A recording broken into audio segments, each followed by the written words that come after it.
What's up? See if I can join this thing on my laptop.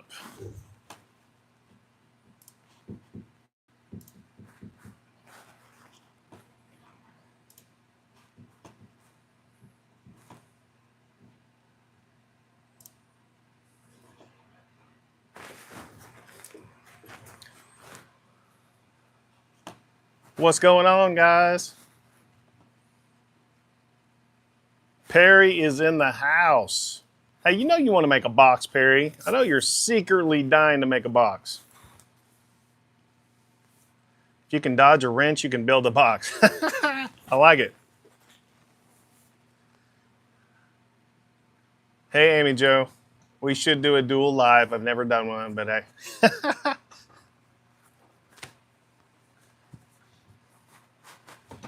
That's funny. So, Amy Jo, tell me about J-Dub. We were just on his channel. It looked like some pretty cool stuff. What was he building there?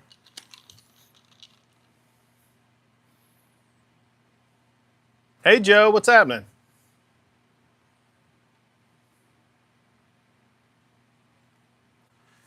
Yeah, Perry, that's the struggle, man. Always trying to find the time to build it. I'm full time, so sometimes it's hard to find time to make new products that I want to sell because I'm working on orders. But that's a good problem to have. What's for lunch, Joe?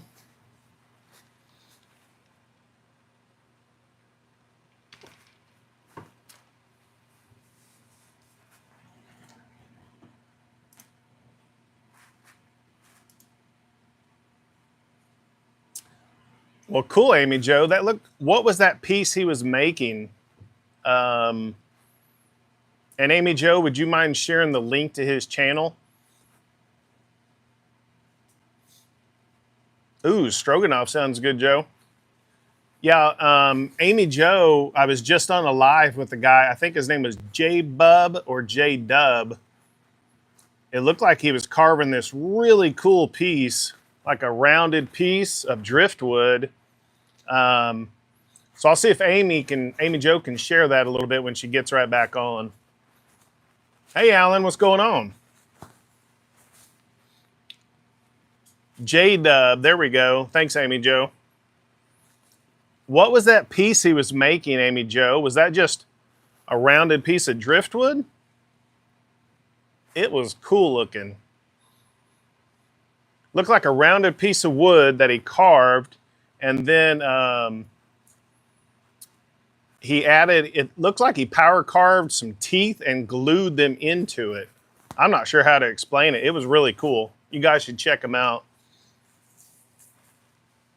Cool, thanks. What's up? Dan is in the house. If you guys don't know, Elegant Woodcraft is Dan. He's been doing a lot of lives lately. He's got a lot of good projects going on. His planters are really cool. And if you haven't seen Joe's, Joe is Woodworker's Dilemma. He did this really cool cedar trellis planter, or trellis, I guess it's trellis, last week. It was really neat. You should check it out. Sun flames. Oh, okay. Hey, Alan. Hey, Professor Rusty. Thanks for joining.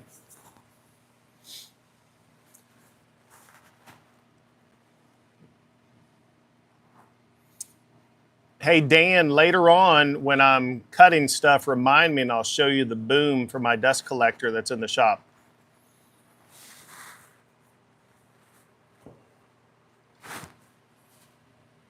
Yeah, guys, Amy Jo, her eagle, if you haven't seen it, she's been carving it for a while. It's looking on point. I don't know how you carvers do that. There's no way. I could whip something up on the laser, but I think the hand carved is the way to go.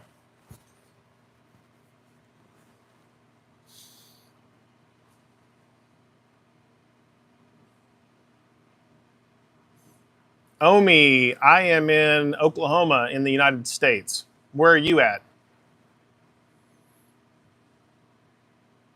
Hey, Perry. Perry says it's my eagle, hopefully. What do you mean by that, Perry? Is she doing a giveaway?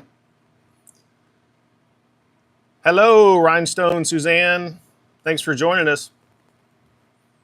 Yeah, Joe, I agree. That eagle is freaking awesome. Hey, Michael. Thanks for joining, man.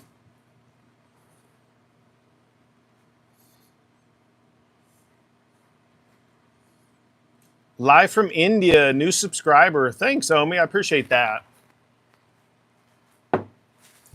Well, hey guys, I gotta ask you a question. I'm in Oklahoma and it is gonna be 40 degrees today. Put in the comments what the temperature is where you're at. I'd like to know. Later this week, we're getting some ice. So I'm not looking forward to that. Aiden, what's up, man? Okay, so Alan says it's 47 where he's at. Rhinestone, Suzanne is 53. Dan's 26, feels like 15. That's good to hear, Aiden. 64 degrees in Alabama. North Carolina is 67. And Perry, the carving wizard, 37 degrees. Hey, Perry, aren't you in Tennessee? I think Perry's in Tennessee. Hey, Omi, that's a real background. This is, that's part of my wood storage.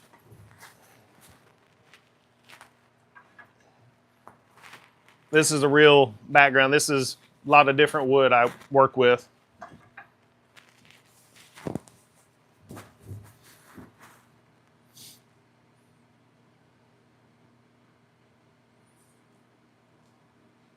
And Alan says it's 47 Northeast Mississippi. Say that 3 times fast.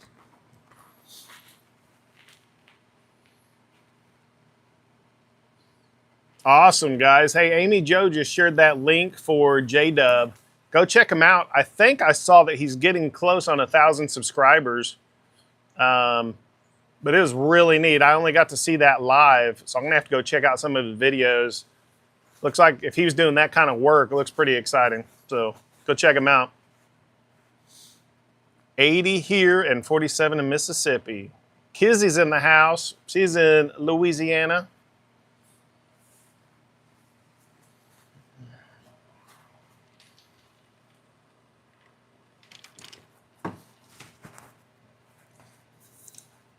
All right, guys, so I wanted to show you what we did last week. In the shop last week, I turned this red oak mallet. Can't zoom because of the camera's way over there. And then on the, I just put it on finish this week. I did, what I put, boiled linseed oil. And then on the bottom, I laser engraved a piece of cherry with a QR code for my company and my company name.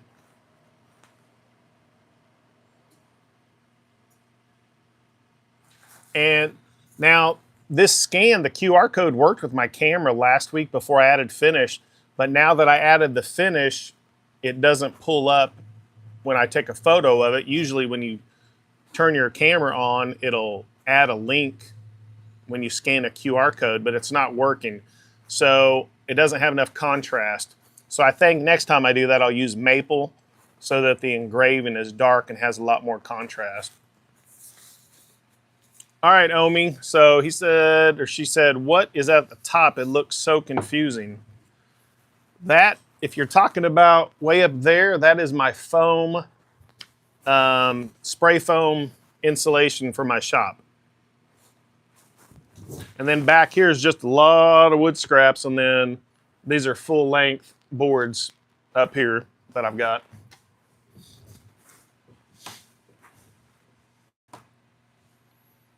I'll get it from the open link. It's 1:39 a.m. in India. What's up, La Bougie, aka Michael? I need to check out your Michael. Hey, Amy Jo, can you share Michael? It's La Bougie Knot. Can you share his link to his channel? He's near Tulsa, just like me. But he just did a 3D cutting board. I haven't had a chance to watch it yet.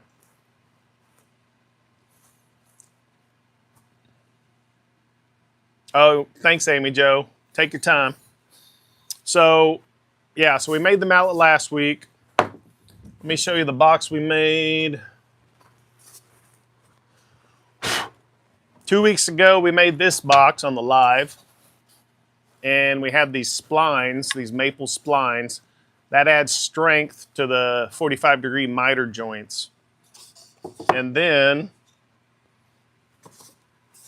this is the box we made last week in the live. And it has walnut and purple heart splines. I was trying to do a thicker spline. I really, Kizzy pointed out last week on the video, like some of my splines were larger than the others, and she saw that in the video, it was off when I was using my jig on the table saw. So this week, we're gonna try a different way to make a box where we're not gonna use splines. We're gonna actually use brass rods to add a little support to the joints. Plus we are, hold on just a second. Yeah, so we're gonna reinforce the joints, not with splines, but with a brass rod. And that sands pretty well because it's a soft metal. So Joe just said, let's see. Amy Jo says, trying to be a domestic goddess and hang out with the tribe is exhausting. You're doing good at it, Amy Jo. We appreciate you. Joe says, hey, I took a photograph from 10 feet away from that laser barcode I gave him and sent my phone to my YouTube page. That's awesome, Joe. Yeah, that's the thing, when you do a QR code, this one is like, man, how tiny is that? Where's my tape measure? It's tiny. It's like 3/4 of an inch by 3/4 of an inch. So yeah, the larger the barcode, the easier it is for your phone to pick it up. Sorry guys, so today I had a walnut board. Let me see if I can show you, get this computer out of the way a little bit. I had a walnut board, I already cut it out.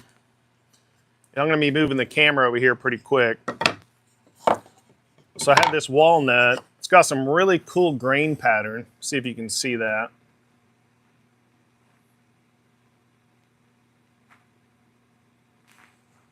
So once I add some oil finish to it, it's really gonna pop. And then here's the outside. So what we're doing today, we're gonna make a box, but today we're gonna use, instead of the 45-degree joints for the sides, we're actually gonna use called a rabbet joint. So I'll walk you through that. We're gonna start off with the hand plane. I'm gonna make my grooves for the drawer bottom. Let me show that to you real quick.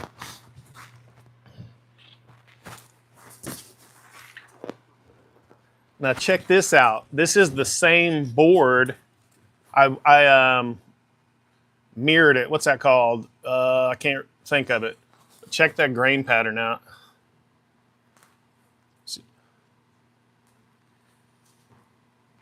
So this is going to be the bottom and the lid. So I sanded that earlier. Kizzy, I'm not sure. I think it's black walnut.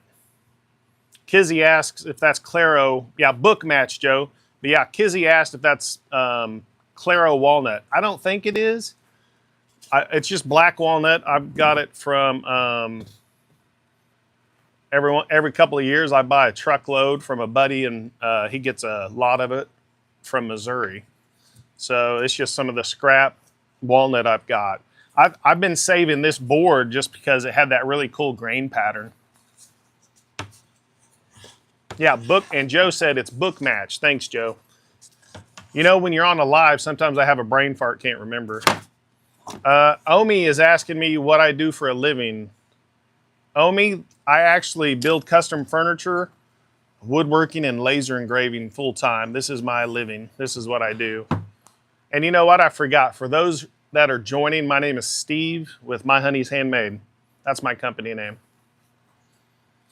So, all right. So this is going to be the drawer bottom and the drawer top. So let's go ahead and start making some grooves. So I'm going to switch the camera and we're going to start making some grooves, and I'll show you the new setup. Thanks, Eden. Hey, Mark, thanks for joining us. I'm going to show you the new setup I've got for the workbench to hold my pieces. So let me get the camera zoomed around or switched around. We'll talk about it.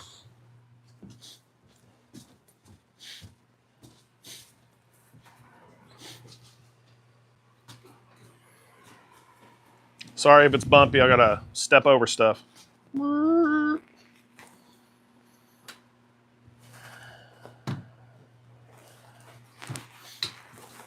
All right. Got a couple of questions to ask here. Mark, how's it going, man? Yeah, Aiden, it's really cool to be able to do what I love for a living. I'm still trying to, you know, make a bit more revenue, but that's always the struggle. Hey, Michael, thanks for dropping in. Hey, Ben, thanks for stopping in. I'm glad you subscribed. And Labougie Not, that's Michael. He says, how thick do you usually make the bottom? Honestly, I think it's 3/16. Let me grab this tape measure. Because it's not holding a lot of weight. That's actually at 1/4 inch, I believe. So, catch up on a question. 77 Rockets Woodworking in the house. That's Ryan, if you guys don't know him. He did a 2.5 hour live last night. It was awesome. Yeah, thanks for stopping in, Ryan. Appreciate you, man. Sorry, guys. So let me bring the camera over here, show you. Oh, what I've done before is to hold my work down when I'm hand planing. I drilled these holes in the table, and I was using this cool little vise that goes in your table. I'm doing this one-handed, so bear with me. And you would basically put a piece of wood here, and this vise would turn and hold it. But that was kind of I didn't want to drill holes in this. I'm actually going to get a new piece of melamine, I think, this coming week and install it for my new tabletop. So what I did was put a piece of wood in my vise, and this is kind of a sacrificial piece. And then I nailed this, and that's going to hold our work. So let's get started. I'll show you what I'm talking about. So I've already marked these with the direction. This is the inside facing up. And to the bottom, I have my X's. That's where we'll be making a groove. So let's get started. Let me see if you guys have any questions before we get started. And then we'll start hand planing. And then I already milled up the wood. It's about 5/8 inch thick.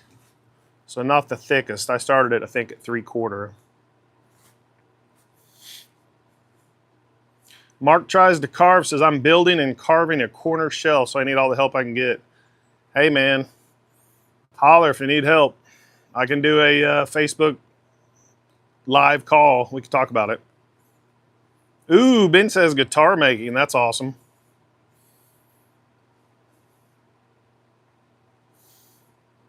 Runic, thanks for stopping in, man. Yeah, the tribe is showing up. Appreciate you guys. All right, guys, so what I'm doing now, I'm going to start hand planing. I've already got my pieces marked. So the one thing I did, Since I'm getting a new piece of melamine, I don't want to drill holes in the surface.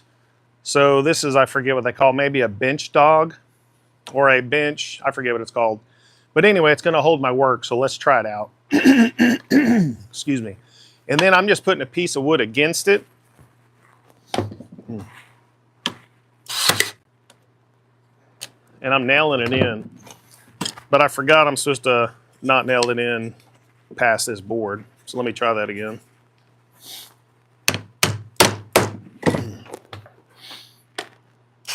This kind of holds it in place. And here is the sweet hand plane I bought myself for Christmas. This is the Veritas right-handed box maker's hand plane. It is freaking awesome. And honestly, it came with all these bits here for the blades. This is a 3/16 blade, or 1/4 inch, I believe. It came with a lot of different blades. This is the only one I've used so far.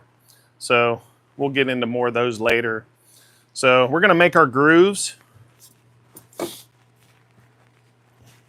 And I'm gonna actually use this board to hold it down as well.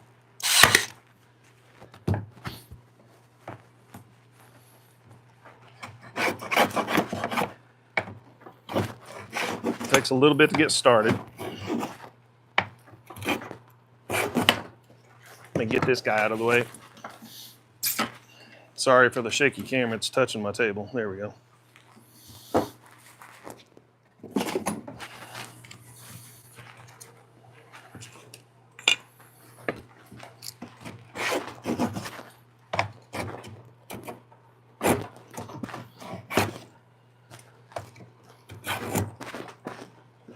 I think I got it too deep or something. Let's see.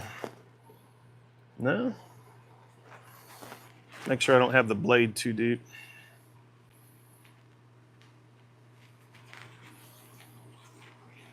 Looks pretty good.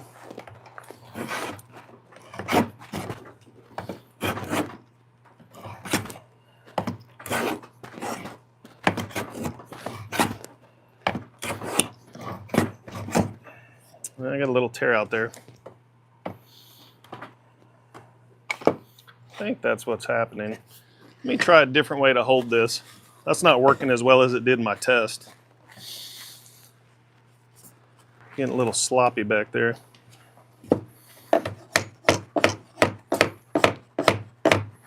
Now, I did a test earlier, or yesterday, and it worked really well. But you know, honestly, I used a piece of cherry for my test.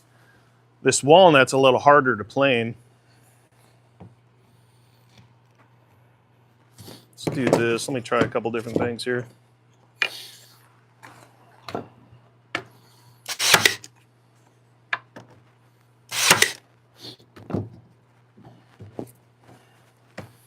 I'm moving just a little too much. Yeah, that's not working out at all. Let's switch this up.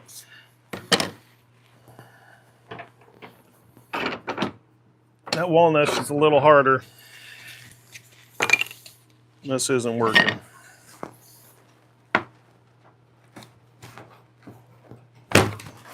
I nailed that to the board. And we're going to go back to our method that worked last week.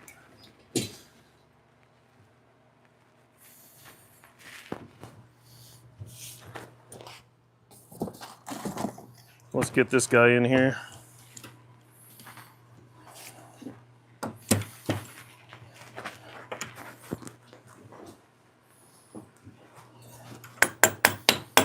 Put that new mallet to work.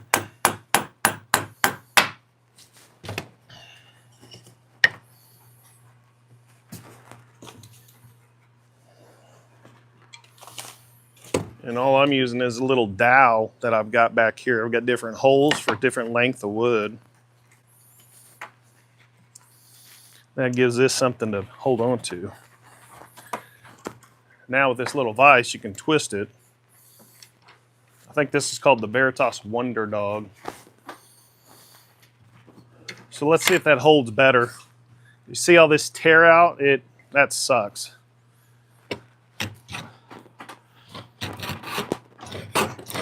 Maybe I'm going too deep too, I'm not sure. And I sure didn't have this problem earlier. I'm gonna raise the blade just a little. I think it's digging in just a little too much. There we go.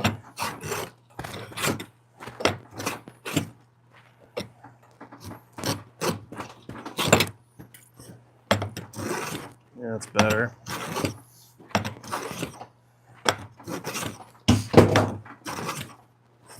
Okay, so basically, this plane has a depth stop here. So once the plane stops generating shavings of wood, you know you're deep enough. See what I mean from the tear out? Check that out. It's because I wasn't holding it well. That sucks. It is the bottom of the box, but actually we're gonna switch sides. I'm trying something new today. So let's tighten that and let's see if that works any better.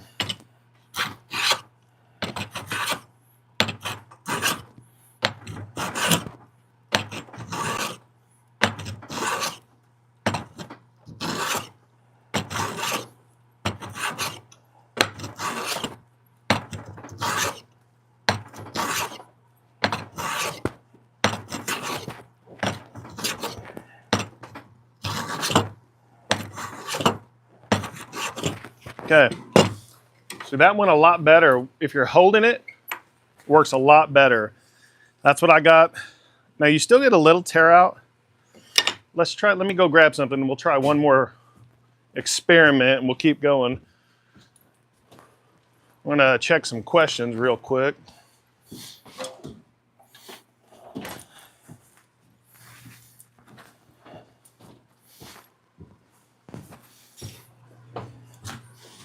Now, someone suggested a couple weeks ago using the marking gauge, and I need to do that. So let me set this here real quick. And I'll explain what that is. So basically, we're just setting this to the depth of the line. So for example, here's the one we're doing next. We're gonna run this. Can you see that? It's making a line. It's basically cutting the wood fibers so that you have less tear out. We're gonna do it on both sides. Okay, now let's see if this helps. I'm not sure, I haven't done it before with this plane, so let's see if that helps. I think it will. Let me look at these questions real quick before we keep going.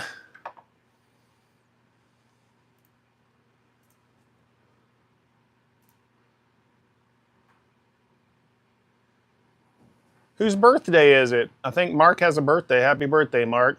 Hope you're doing something fun. Appreciate you guys hitting the like button.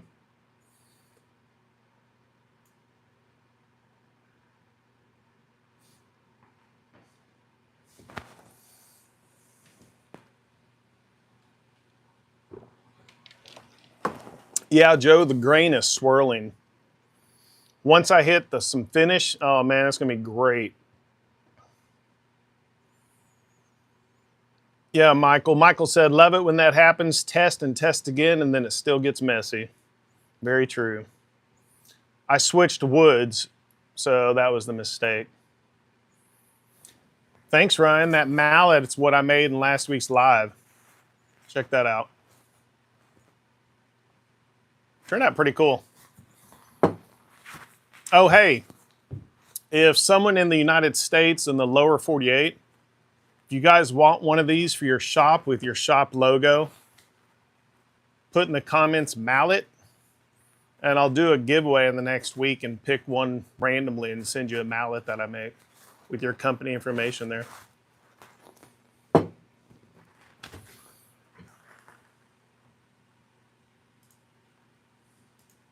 Joe, Dan, I'm not sure who you watch do it, man.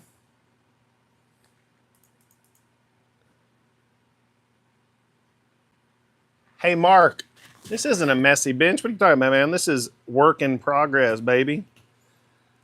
These are some of the 104 plaques I just finished. They took up so much of the shop. But yeah, it's always in a state of messiness. So, all right, I answered a couple questions. Let's see if that marking gauge, marking gauge, let's see if that helps with the tear out. I think it should. Then we went a little, we're not taking quite aggressive cut. So let's see if that helps.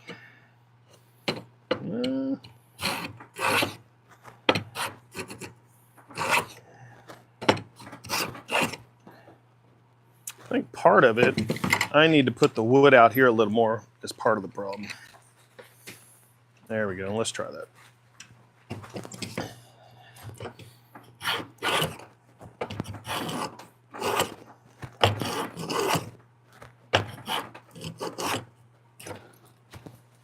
Hopefully you guys aren't shaking. I know the table is because I'm hand planing, but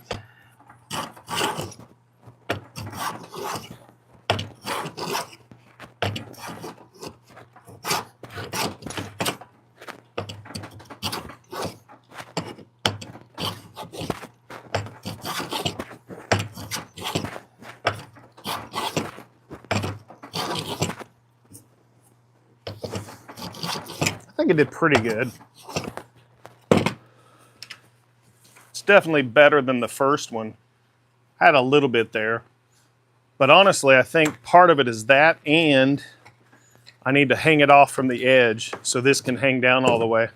I think that was throwing me off too. And that's part of the struggle when you're doing hand tools. Figuring out how to hold pieces takes about half the battle. You know what they say about half the battle? At least what Mike says from the Whack and Shack. Knowing is half the battle.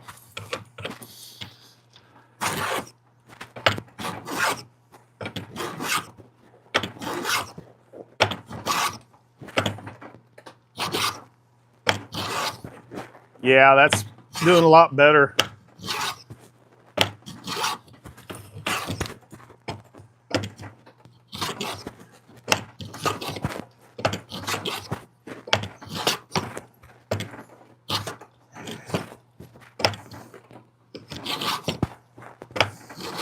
Okay.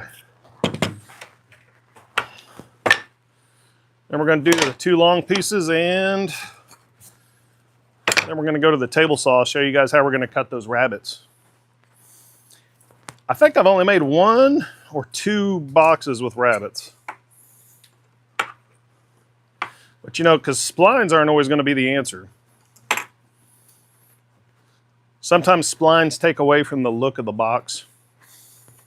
So it's just kind of what you're going for and what the use is. Like, I have had a box, that cherry box, actually I knocked it off when I was doing some of the spline glue ups and one of the sides came off. It wasn't fully splined, you know. So they're definitely weak until you get the splines in. All right. And I already pre-labeled the wood with a white marker or white whatever inside. And I already marked where I'm putting my grooves.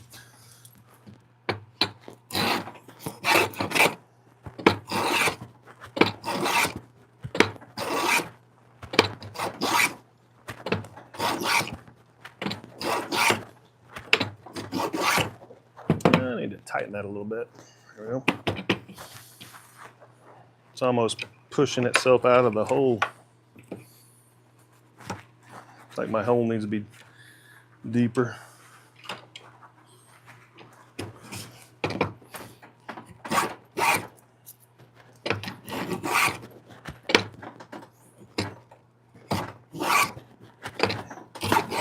Oh, hello. Well, that's not good. Well, this guy keeps trying to come out. Got something in it. There we go, that's better.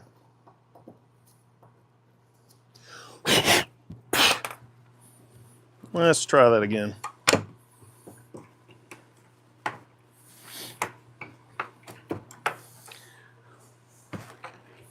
And you know, just like with anything in the shop for safety or whatever, if it doesn't feel right, stop, reassess, make a change to how you're doing it.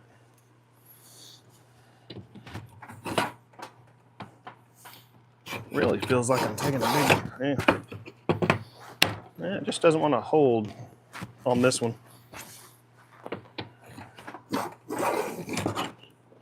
Come on, dude. Hold up.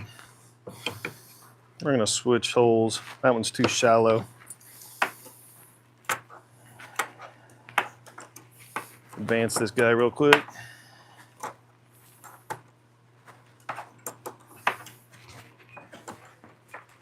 So what projects are you guys working on this week in the shop?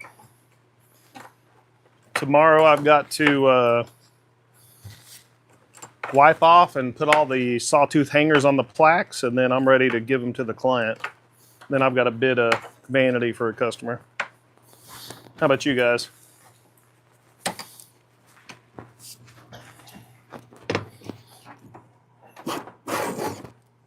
It's better.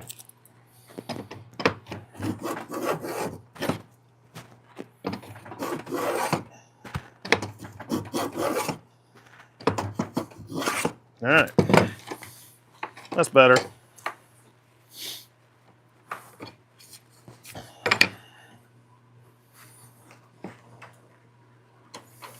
Let's catch some of these comments, see what everybody's working on.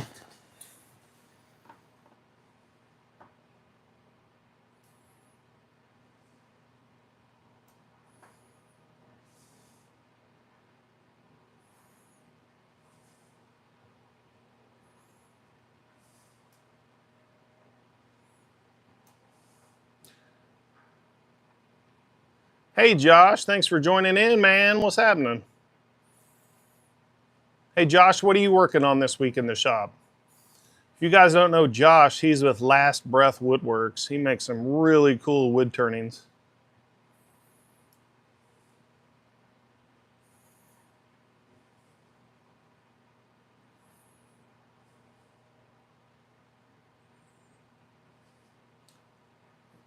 Yeah, I'm not going to make a Canadian 51st State mallet, Joe, or not Joe, but Kevin.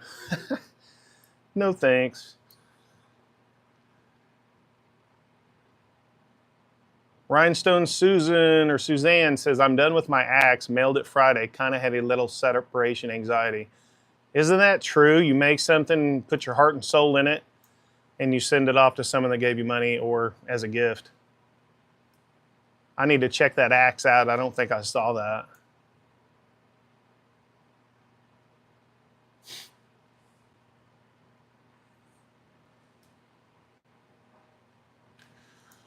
Michael asked a good question. He goes, would it have been easier to use a router? Do you prefer a hand plane? Michael, it would absolutely be easier to use a router. I can also use a dado stack on my table saw. Most times that's what I would do. But since I bought this really cool hand plane for Christmas, let's put it to good use. And really, I'm enjoying being in the shop without using ear protection or a respirator or safety glasses. So I'm really enjoying, plus I'm really enjoying the lives, being able to use hand tools to show everybody. So, but yeah, if I'm making 20 boxes, I may or may not use this method, but I'm enjoying it. So hope you guys are too. That's a good question though, Michael. Let's keep going. We just have one more after this, and then we're gonna make a rabbet. Or try to.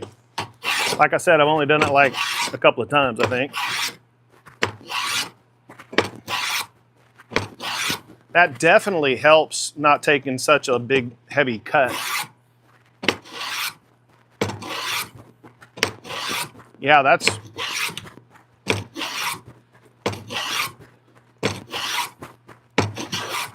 How many seconds was that, guys? Like 30? Okay, that was like 30 seconds and I've got a groove cut. So if I'm cranking them out that quick, I don't want to use the table saw probably, but. All right, last board. Yeah, good question though, Mike. Or Michael. I'm not sure if you go by Mike or Michael. Last board, come on. This one's not held as well, you can tell. Whoop. Oh, I didn't use my marking gauge. That's part of the problem. Come on, dude. I'm gonna raise that up just a little bit, make it a little deeper. Let's see. I forgot about that. Oops. There we go. Let's mark them both. Thanks for reminding me. All right, let's keep going.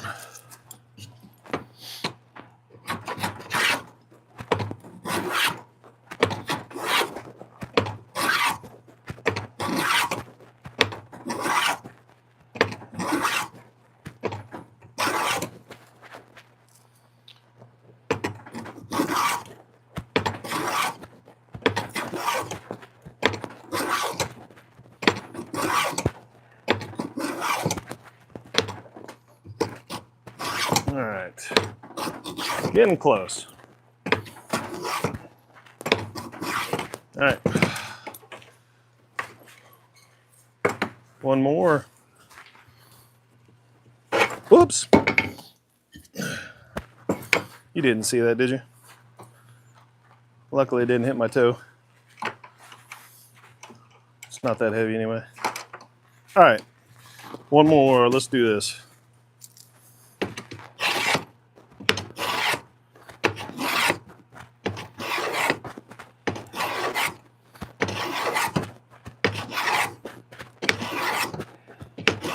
That marking gauge really does help. You drift, because see, if you're not putting this is your fence basically. If you're not pushing this against this edge, it'll drift too. But that, using that marking gauge seems to really help.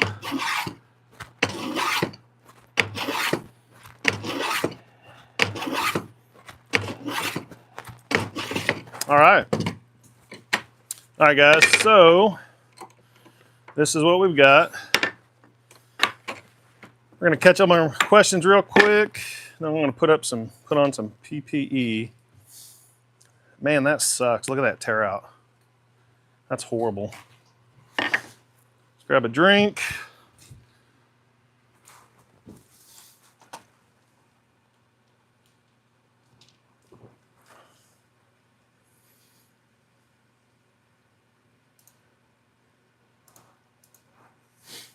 Glenda, thanks for stopping in.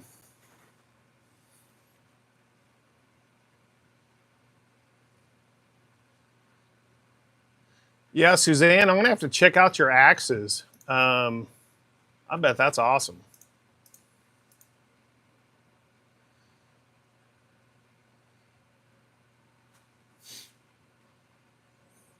Dylan or Dylan Handmade Woodworking. Thanks for stopping in, man. Amy Joe, what's up? Wow, did I really have 270 viewers? You guys are freaking awesome. Thanks for stopping in. All right, Wet Pants said, do it again. All right, Amy Joe, Amy Joe says she has to work tomorrow, but after that, she might work on a challenge piece or make a wood book. I think I'd like to see a wood book.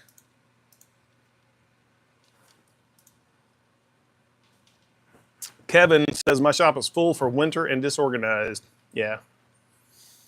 Yeah, Joe, hand tools are awesome. Now, I've got a video where I took old ads and restored it. Was that 20 strokes, Joe? Hey, Kat's in the house. Hey, Kat, what's happening? Happy Sunday. I forgot to mention it's Super Bowl Sunday.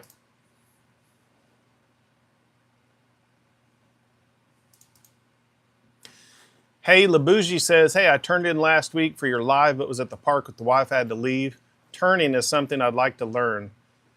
Well, hey, Mike, I have 2 lathes and 2 face masks. If you want to come to the shop, I'll teach you how to make something. We can make a bowl or a rolling pin, or actually we can make your own mallet. Come to the shop, we'll make your own mallet. All right. So let me walk you through this real quick. So we've got our grooves cut. Let me pull this out of here, get it out of my way. Pop it up from the underside. Okay, so we have our grooves cut. For those of you that joined, I'm Steve with My Honey's Handmade. Thanks for stopping in. We're making a box today. This is what the bottom and the top is going to be. Got this really cool book matched piece. It's from the same board. So what we're going to do is a rabbet. Let me zoom out, see if I can show you here. Get some of this junk out of the way. So there's these are my two lengthwise pieces. And a rabbet, it's just going to be a butt joint, except what we're trying to take off is, these are 5/8 inch thick, so we're going to try to take off a 1/4 inch here. So we're going to try to take off the width here. Let me see if I can mark this out for you. Let me see if you guys can see that first of all. Let me zoom in here. Change the camera. Because I haven't done a lot of these. If you have questions, please ask. Feel free to shoot me an email, send me a message. So this is just a traditional butt joint. Not strong at all. And I don't like the look of it. So I'm going to do a rabbet. Basically, we're going to cut this section out of each side so that this sets into this. I'm going to mark both sides. And it never hurts to mark your piece while you're getting it. And this is the piece we messed up. Oh, sorry, we're zoomed in. Let me zoom back out. So this is the piece I messed up. This is actually getting cut off. So it worked out. So this is going to be down here. And we're going to cut this off. It'll make sense in just a little bit. So let's think about this. I got to think how I'm going to do this.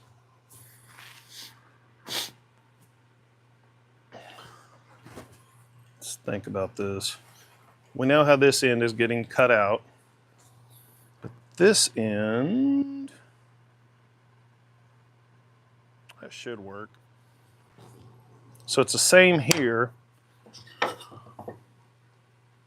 I'm just going to go ahead and mark it. Whenever you guys are doing this, this is for any woodworking, not just hand tools, go ahead and mark out where you're going to cut off, because when you get to the table saw or other piece of machinery, you can get turned around really easy. So it really helps to keep you on target for what you're wanting to accomplish.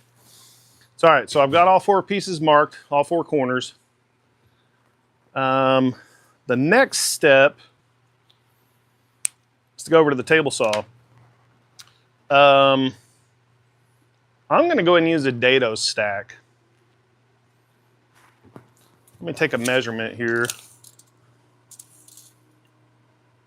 Okay, 10 inches. Okay. So I'm going to go ahead and use my dado stack. So let's move over to the table saw. It's just a lot easier with the dado stack. I'll explain how you could do it real quick with just a regular saw blade before we put the dado stack in. And I'm going to get my protective gear. So I'm going to switch the camera over and let's move over there. Alrighty. Sorry for the camera. I wish I had a second setup. So here's the table saw. Yes, it's a beat up table saw. All right, let's switch gears here. Change the camera. All right, so if I'm going to do this, sorry. Let me adjust this camera here, guys. All right. Hey, guys, I appreciate you hitting that like button. It really helps me out. So if I was to do this on the table saw, we know that I'm going to go in this deep, right? Like on the side, we know that we want this piece of wood to get in there. So we know if we're trying to do a cut, let's flip this around. If we're trying to do a cut right there, we know the thickness of this board is where we want that cut. So you don't have to do any measuring. Just put this into your fence, push your fence over to the blade, Let's double check, make sure I got that right. Well, it's not quite right. That's close, but you need to go over, because you have to account for the width of the blade, which is 1/8 of an inch. So let's line this up. So if I was doing this, let's switch that angle up so you guys can see. Hopefully this makes sense. Sorry about the angle, but the camera work. All right, let's see if this thing will stay up by itself. Sorry guys. All right, so here's our mark right there. We can just see if it's lined up. And honestly, I was right the first time. I was good just using the width. So let's do that again. I didn't need to add that extra. Now, no, I was wrong. Don't be afraid to say you're wrong. So I'm just sighting this in on this side of the blade so that the line is this side or dead even with this side of the blade. The other thing I would do, I'm trying to go 1/4 inch deep into this wood. Let me show you what that looks like. Where is my Craig? There it is.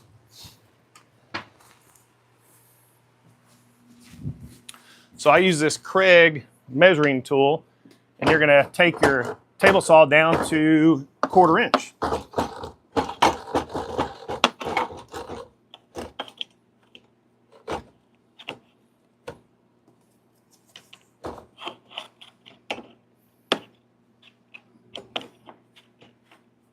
That looks good to me.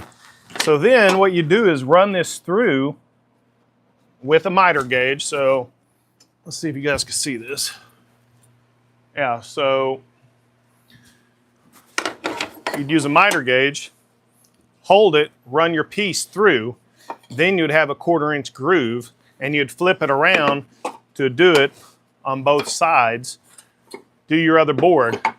Then the only thing you have to do is you're gonna have to now adjust it. Let's pretend that was done. Now we would adjust it to be the height of the cut, which is the thickness of the wood. So this is 5/8 of an inch. So we had to raise the blade 5/8 of an inch so that it would now cut that off. Once you do that, you should have a gap there to where this board just fits right in. But I'm not gonna do it that way.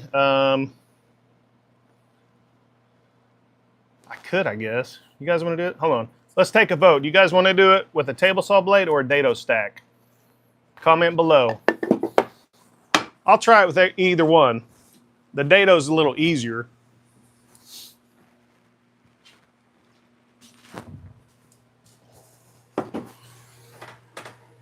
Let's see what you guys say. Appreciate you guys stopping in. Holy crap, man. 296 people? What's up? All right. Joe says use the tenon jig. Yeah, I could. Dan saying saw blade.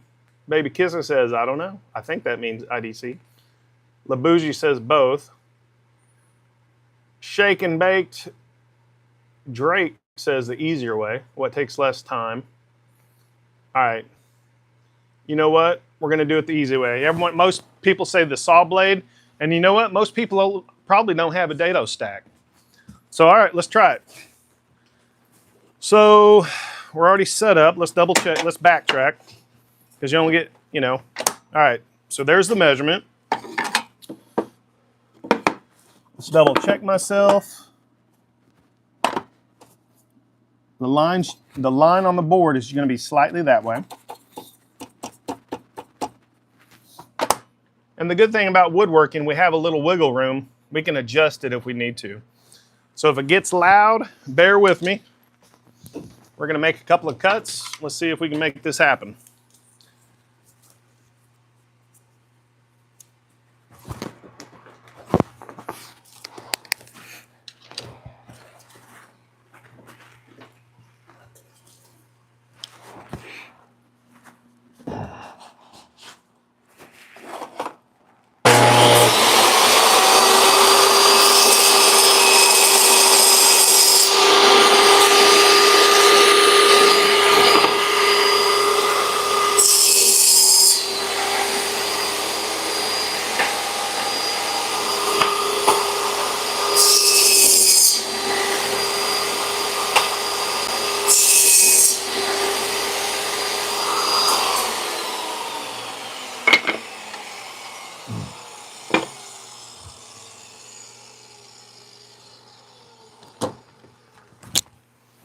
All right, so now we're gonna adjust the blade height. So on all 4 of them, we have this. Might have done this wrong, but hey, whatever. No, we're good. This gets chopped off. So this is what I was talking about, doing a 5/8 inch. So let's measure that. That's what we're wanting to take off next. Let's see what 5/8 looks like. Yeah, that's about right. Let me show you. So 5/8, that looks like that would work. That's kind of what I looked for. So the thickness of this board, we wanted a 1/4 inch deep, which this is a 1/4 inch hole, and 5/8 inch wide. Let's see if that actually, if you look, I don't think we're quite wide enough on this, so I'm going to make that a little wider first. And then we're going to switch the blade height.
Let me grab the tenon jig here.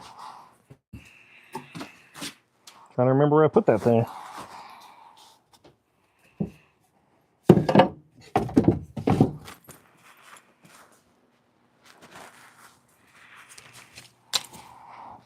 Yeah, give me a second, guys. I gotta find my tenon jig. Don't remember where I put it.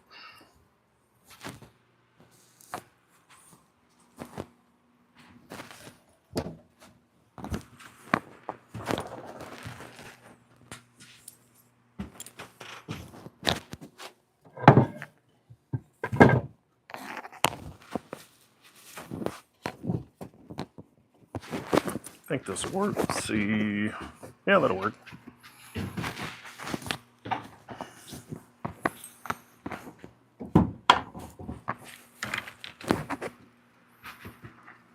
Get some of this out of the way here. All right, so basically what we're trying to do now, we've widened this cut just a little bit. We're trying to take off this 1/4 inch deep by 5/8 inch wide.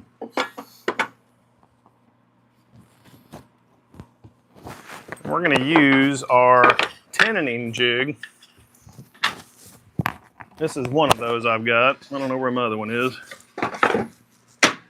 This is basically, it fits on your fence. Let me zoom out, see if you can see this. No, you can't. So here's my tenoning jig. It's a pretty simple jig. You just make it wide enough to fit over your table saw fence. Then it has a piece that you use a square on to make sure it's 90 degrees. And we're just going to be holding this, and then we'll clamp it. And let me bring this over here. Well, anyway, I'm not going to bring it over there. This saw blade is right in line with the mark, and it's 5/8 inches tall. Should be able to slide this through, and it cuts this cheek off. That's the goal. So let's see how good we did. If we measured right, we're in good shape. We'll see.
That was pretty good, but let me zoom in there.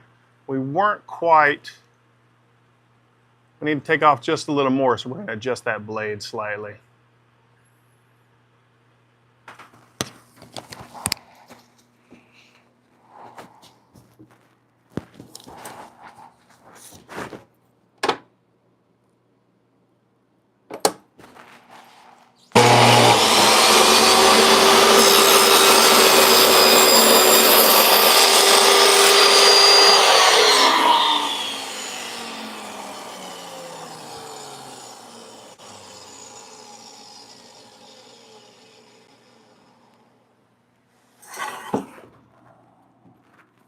A little more.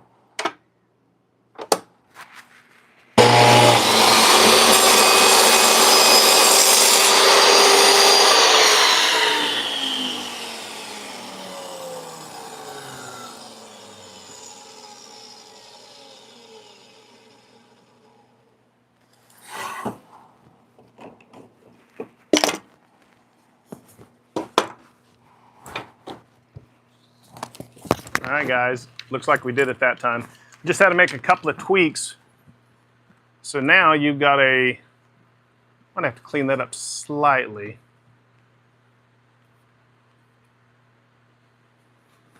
Yeah, that's what we're looking for. So now what's gonna happen is the little board is gonna sit right in. That's what a rabbet is. Yeah, it looks like I'm a little proud there. I think I'll have to clean that up with a chisel. All right, we're gonna go ahead and do the other 3 cuts. Let me catch up on comments real quick. Now that we got it dialed in, we'll be doing a dry fit pretty quick.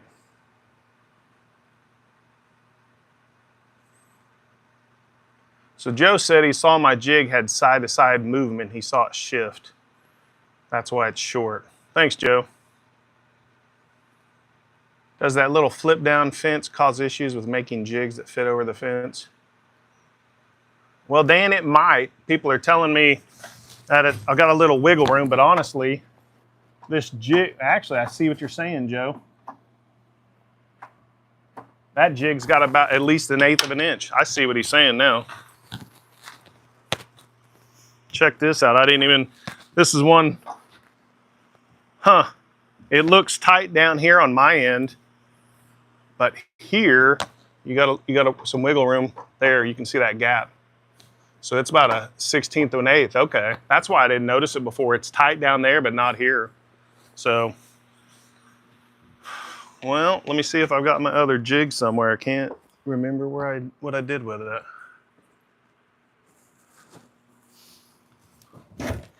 Let's see.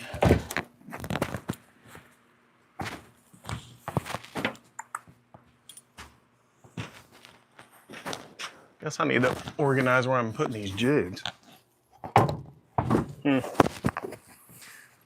Well, we're gonna keep going. I can just clean it up with a chisel.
almost done.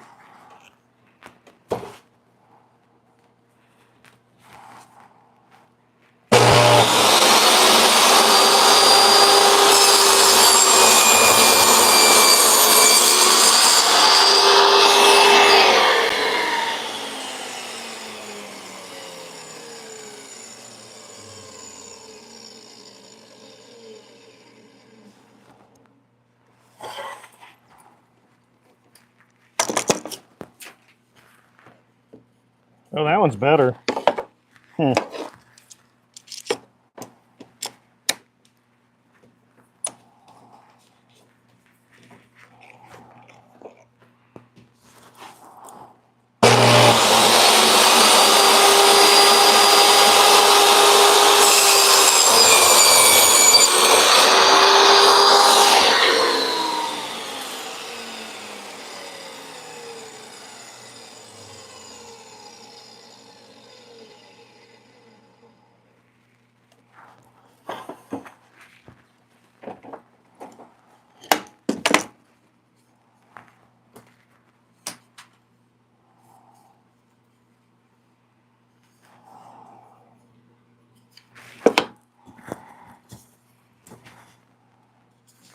Looks pretty good, but we still have a little lip on that. Let me see if I need to, yeah, let me see if I've got a way to clean that up. Maybe I want to run it on the saw again. Let me check.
That's a lot better. Let's see if this one's good. I think we're good. Let's do a dry fit. Let's see what we have.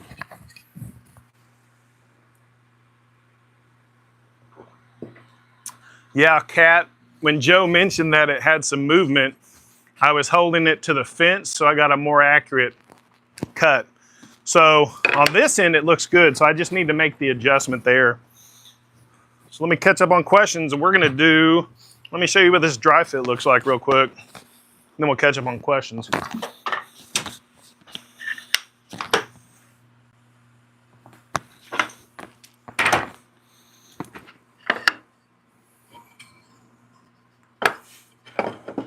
So see how that's a pretty good fit. Not perfect, that's pretty good though. See, it's supposed to set inside there. Let me show you guys.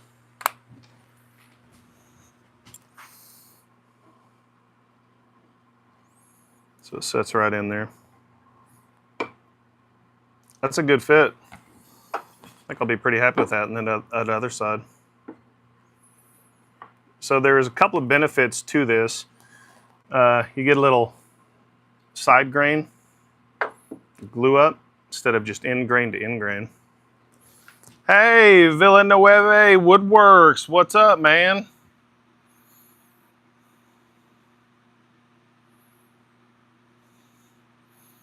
Yeah, Michael Villanueva Woodworks. He's in Nebraska. Appreciate you stopping in, man. Hey, Diane Ostagai, thanks for stopping in. Yeah, Joe said he's going to send me a picture of his tenon jig that he added an additional board that locks the channel in place. Great idea, Joe. Send it over to me. I'm definitely, the spline jig is getting redone, and I think I want to make a new one of these as well. Plus, I've got something else for my table saw.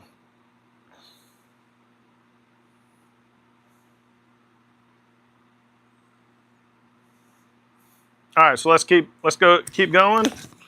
So let me get this camera back on. Let's move over to the other location here, to my bench. Let's do this dry fit with clamps and see what it looks like. It's all right. You're going for a ride. Let me grab another clamp. Sorry, guys.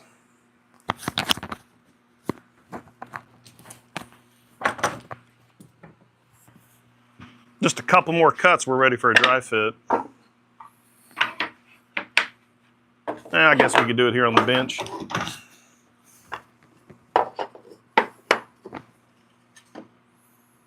Inside, inside, inside.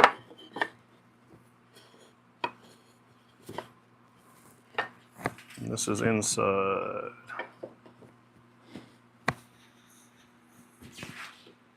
Okay, so this is how it's fitting together. Let's clamp it.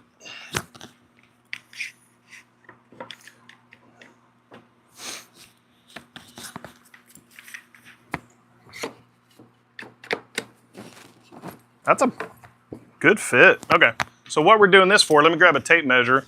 We're gonna find out what we need to make the bottom and the top.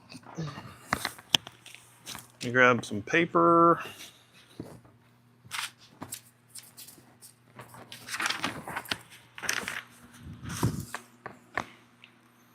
So here, so we know this is 7 1/4, and then we're going a little deeper because of our grooves. So call that 7 1/4 plus a 1/2 inch.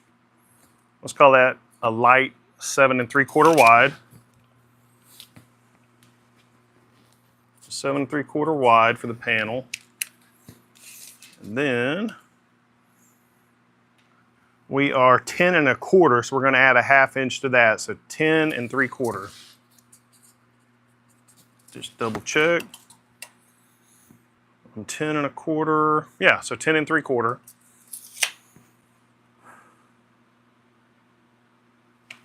Okay, so I'm going to cut that panel real quick.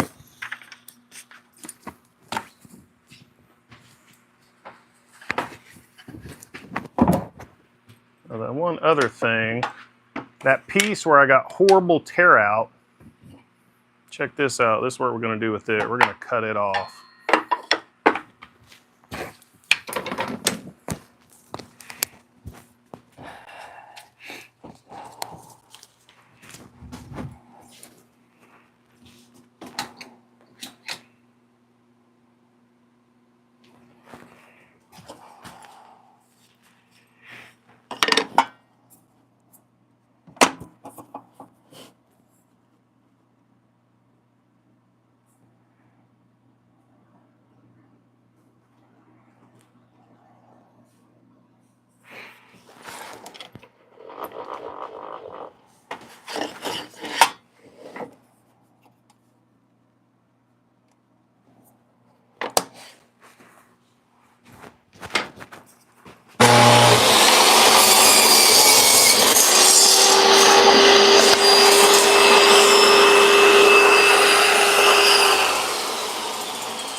All right, guys, I'm back.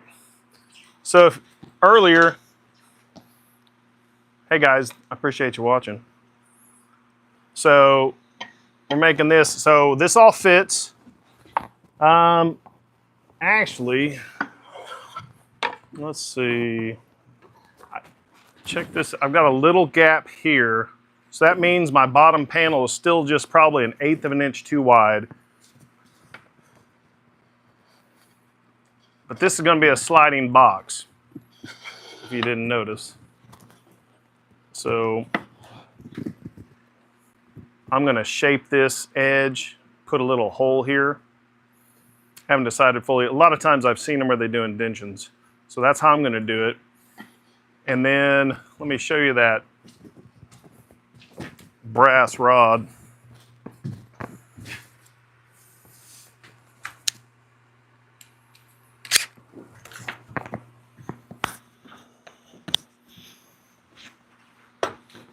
So what I'll be doing,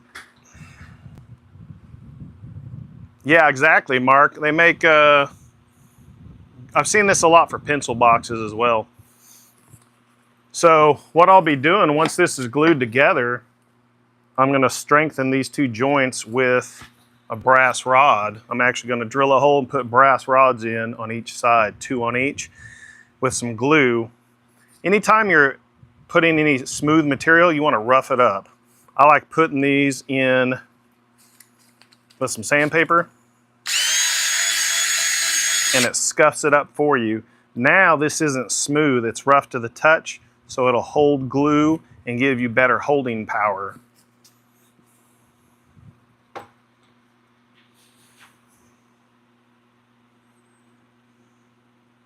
Thanks, baby kisses. I think it's gonna, just think about what it's gonna look like when this gets some finished. Let me spray some water in this, show you what it's gonna look like.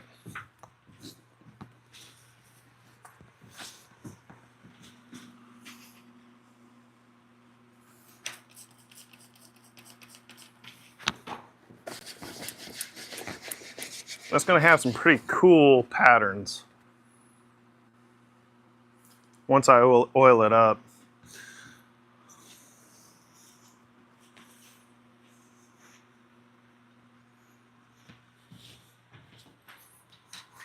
Like always, guys, I will post pictures of, I'll post pictures later this week of the finished product.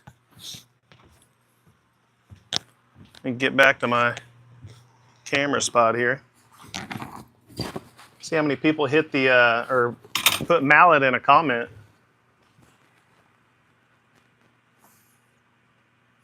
Oh, there we go. Joe had a good suggestion. He said sanding increases the microscopic surface area 4 times, so you have a lot more bonding surface. Thanks, Joe. That's it, exactly. Uh-oh, Mike DeLauder is in the house. What's up, Mike? You don't want a mallet. Come on, man. Hey, Mike, do you have a mallet? I'm sorry, do you have a lathe? I haven't seen you on it, but I couldn't remember if you had a lathe. Oh, you do? Nice. Okay. I don't know if I've seen that. Sorry, I'm catching up on some comments, guys. Uh-oh. I missed a lot.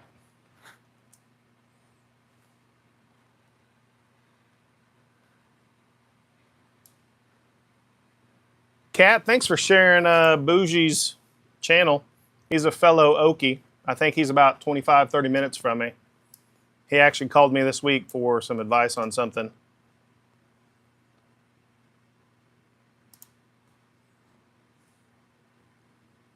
Oh, man.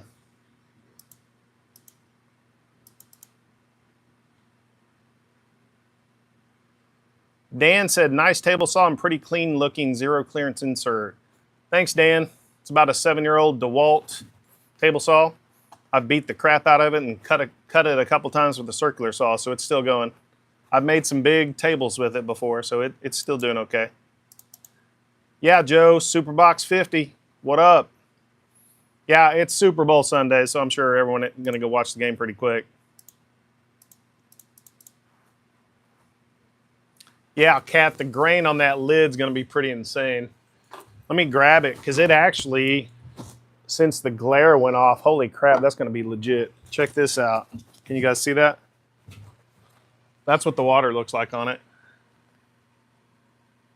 Oh, I don't know why. Yeah, that's going to look really cool.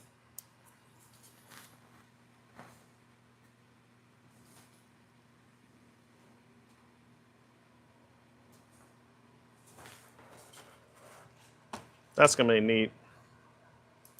I've been wanting to do it for a while. I don't know, did New Beginnings Woodwork hop on? I didn't know if he did or not. I've been so busy. Because I'm actually, this is going to be a Bible box for my Bible. I measured it for my Bible. So he gave me the idea on his live last week or the week before. He made some a Bible box. So this is kind of my take on it. It ought to be pretty neat. So stick around this week. We will give you some final picks on that. And if you, where'd my mallet go? Oh, there it is. This is the mallet I made last week on the live with a QR code to my company name, My Honey's Handmade. To everybody watching, thanks for watching. I'm Steve with My Honey's Handmade. But last week we made this mallet. If you put in the comments mallet and you're living in the lower 48 United States, I'll make you one. I'm going to pick a random user that comments mallet, and I'm going to make them one out of oak. And I'll put your QR code to your company or business or whatever you want, and I'll put your name or whatever you want here. So, yeah, put the keyword mallet, type mallet in the comments. I think, hey, Mike, I already got you. You already said mallet at least once. Come on, man. Hey, Kat, are you talking about Elegant Woodworking? She said, I haven't seen any lives from you in a while, Dan. I've seen Dan, I think, twice this week on lives. Hey, Perry, let me show you something. I think you use a carving mallet at all, Perry?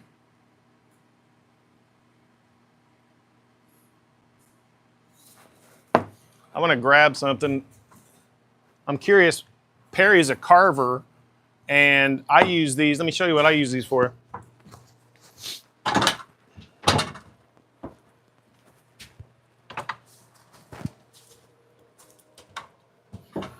Let's grab a chunk of wood.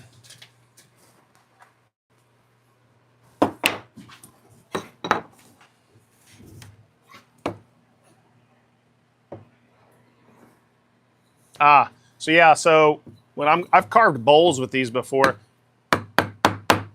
That's what I use these for. And I beat stuff like when I'm on the lathe, I'll do stuff. I make a few, I started out with hand tools making bowls with, I've got a couple of ads I use. So this is hardwood though, it's not green wood, but that's kind of what I use these Swiss-made file mallets for. Yeah, man, those mallets are freaking not cheap. I bought these like 7 or 8 years ago. I have no idea what they cost now. They were expensive back then, but I bought them at Woodcraft, but I've got a set of 3 or 4.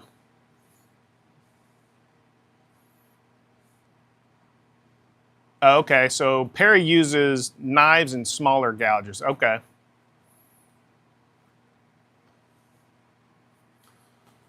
Yeah, Mike, send me that picture, man. Yeah, Kat, Elegant Woodworks, Dan, he's had a bunch of lives this week. So honestly, my notifications don't always work. What I do when I go to YouTube, I click on lives from my subscriptions, and then I just see who's live at the moment. I don't always get a notification.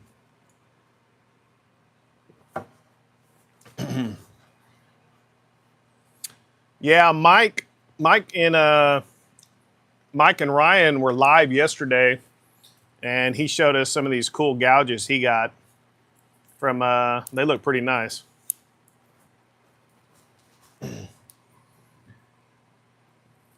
Mallet, because it's not open to the 51st state.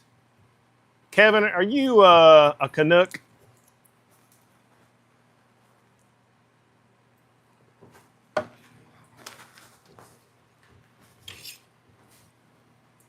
Hey, thanks, Joe. Appreciate you, man.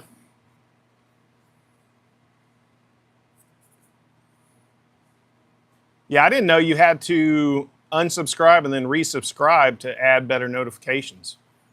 Huh. I'll have to check it out. All right, guys. I'm going to call that a day. I got to keep going on this and go get some snacks ready for the Super Bowl. Hope you guys have a good weekend and a week. Thanks for watching. Steve with My Honey's Handmade. How do I stop this thing? No. Later, y'all.